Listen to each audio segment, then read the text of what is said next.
issue with this game, given the next game? I don't even think they know who the next game is. I mean, we haven't talked about it.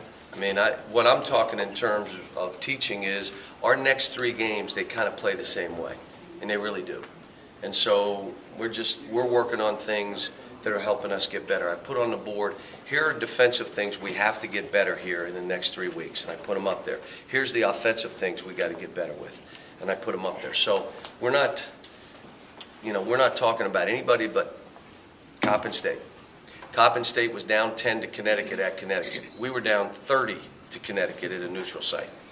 And I watched the game. And they had a chance.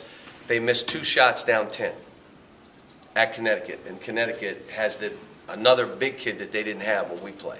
So this team is capable. They're going to put us in 1,000 pick and rolls, and they're going to play a zone. They're going to play, Fang Mitchell loves the 2-3, the 3-2, and they'll throw a little 1-3, 1/2 court trap. So they're going to play zone. That's what they'll play. And they're going to put us in pick and rolls. You know it. And it's all the things we need to work on.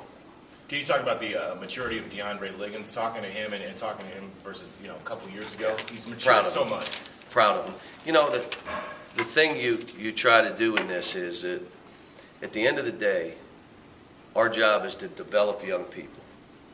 And I mentioned it today. When people say it's not the name on the back of the jersey, it's the name on the front of the jersey that counts.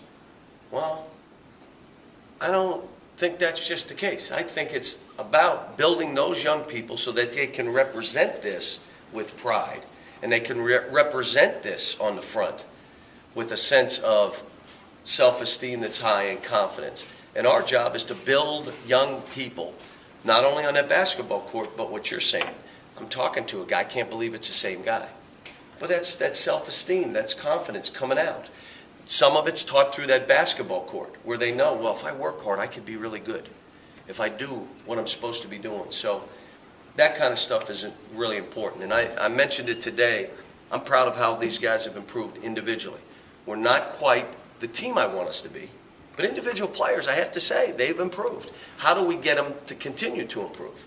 How do we get our team to improve? Well, that's what my job is. That's what I got to figure out. John, what are some of those? I'm sorry. Can you talk about what kind of personality it takes for a guy like Deron, but just guys in general who have been the star their whole life, to accept being the 6th man, coming off the bench and doing what he's done in that role? I mentioned that yesterday. I said it's a heck of a thing right now because he could be in my office saying, I want to start. I need to be starting. I mean, I have to deal with it. And he may be starting here at some point. I don't know. But I do know it really doesn't matter. His stock is, there's less pressure on him than any player on the team, and he just goes in and lets it fly. The biggest thing with him is his feel for the game is beyond the normal player. The second thing is his motor, which wasn't moving early, is now you see a player playing more aggressive, playing faster, yet not losing his feel for the game. I got to get him to practice a little bit harder with more of a motor than he does. But when that ball was thrown up, he goes. Well, what are some of those things that you wrote on the board, defensively and offensively, you want to get better? Well, we got to get better pick and roll. We got to get better getting rebound and checking out. We got to get better small to big screens. That's what's killing us right now, where the small man goes and screens a big on an elbow or a cross screen, all those kind of things. And then pick and roll defense is something. When it's a 1-5, a 2-5, what are we doing on the 4? How are we playing it? And so we've been working hard. I mean, I look at us as a team right now saying if we can shore up these areas and continue to talk, which is our biggest issue, continue to talk. The guy that's talking the most right now is Brandon.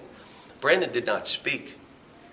I never saw him say a word in high school, in practice or a game, or an AAU game. Never, not like, oh, never one word.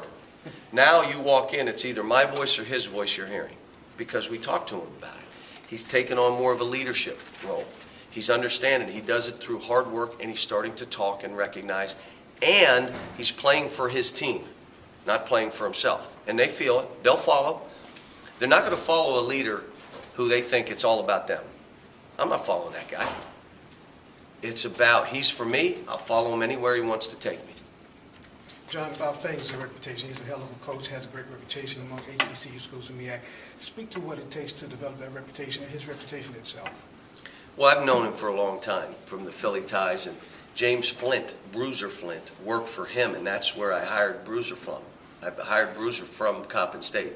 So Fang and I have known each other for years. He was very close with John Chaney, so a lot of the zone stuff you're seeing, the matchup stuff that he does, is right from Temple's playbook. He's added his own wrinkle to it, but he's done it for years and years and years. And I just saw a picture of their building because they played a home game that I watched, and their home facility is unbelievable. Now, it may not be 15,000 seats, but it looked brand new and it looked gorgeous. So I would imagine they're one of the best teams in the MEAC, and they will be this year. John, how do you think that the guys kind of responded over, getting 4 or 5 days off? They were great yesterday, one of our best practices. Now, I had to, before it started, I was very firm about what we would be doing and how it would be. And the guys that came in like sniffling, like trying to tell me I'm a little sick, you're going to be sick in 2.5 hours, not now. You start coughing when we're done. I don't want to hear one sniffle, one cough, nothing. And they went, from the time we went to the end, they practiced, so they were pretty good. You said Duran could have been in your office and saying, I want to be a starter. Was there ever any of that? Did you get any sense of disappointment when you first told him you were going to be coming off the bench? No. I just sat him down and said, we need you to do this. You may end up playing the most minutes, which he may be. I don't even know. I mean, he's one of the, if I had one more point guard, he'd be playing the most minutes. Because I don't, he's probably playing less minutes than, and DeAndre's playing a lot of minutes because I'm not playing that 8th man. If that eighth man was playing, he'd be playing the most minutes. John, you were talking about Brandon and his leadership. There was a play late in the game the other day where I think it was DeAndre got a foul with like 3 seconds on the shot clock, and Brandon came running over and he said, "Why are you doing that?" Is that kind of what you're talking about, that him being able to speak up and say those kinds of things? But just being vocal on the court, telling people what we're doing. Huddle your team. Talk to them. Come over to me every chance you can, even if I don't have anything to say, so they see that you're getting direction from me. Now you go talk to them and tell them what we're doing. You do it. If you know what we're doing, just don't come over. Just talk to them. But it's not just, and it's also, I'll give you an example. He scored a bunch of baskets, and we came down in transition. And he could have drove middle and threw the ball over there for a shot. Well, you already got 20 points. He drove and tried to shoot and missed it. Why would you try to shoot that? There are 3 guys back. Get him that shot. That's that leadership he's learning. And he's the greatest kid.